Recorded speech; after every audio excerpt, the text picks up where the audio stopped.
আমরা বাইরে গেলে পেয়ারা মাখা কম বেশি খেয়ে থাকি।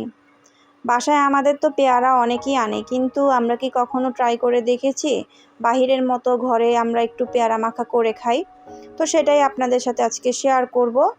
আর প্রথমে আমি পেয়ারাগুলোকে ভালো করে ধুয়ে নিয়েছি।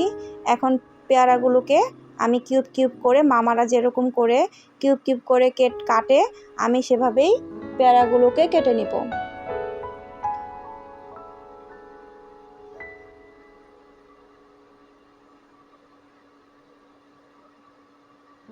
তো আমার ভিডিওগুলো ভালো লাগলে অবশ্যই লাইক, কমেন্ট, সাবস্ক্রাইব করে আমার চ্যানেলের পাশে থেকে যাবেন। ফুল ভিডিওটা অবশ্যই দেখে নেবেন।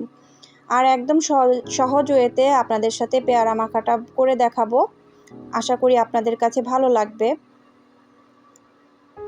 খেতেও সেই মামাদের হাতের পেয়ারা মাখার মতোই হবে।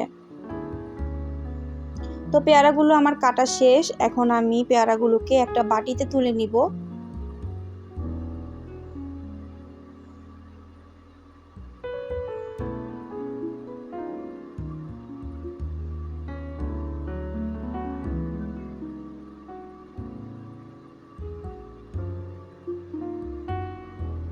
তো আমি বাটিতে সবগুলো তুলে নিয়েছি।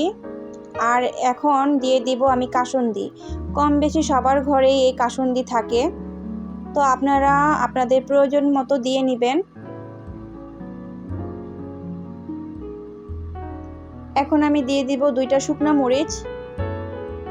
আপনারা আপনাদের ঝাল অনুযায়ী শুকনো মরিচ দিবেন। আমি 2টা নিয়ে নিয়েছি। আর এখানে আমি 2টা তেঁতুলের বিচি দিয়ে দিব।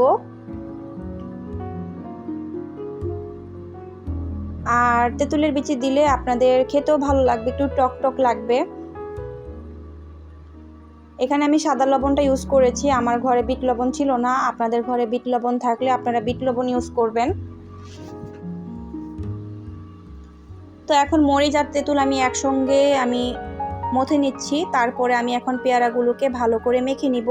একদম সহজ ওয়েতে আমরা পেয়ারা মাখা করে খেতে পারি। একদম মামাদের হাতের, মামাদের স্টাইলে হবে, খেতেও কোনো অংশে কম না। তো আমার পেয়ারা মাখাগুলো হয়ে গেছে।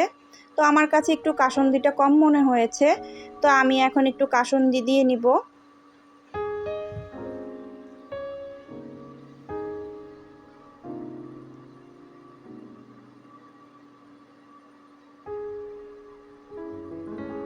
দেখুন কতটা লোভনীয় হয়েছে।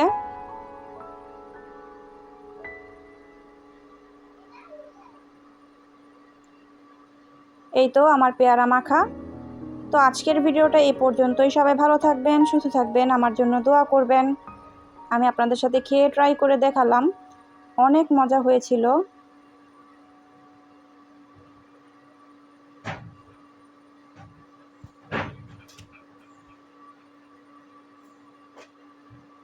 আসসালামু আলাইকুম, আল্লাহ হাফেজ।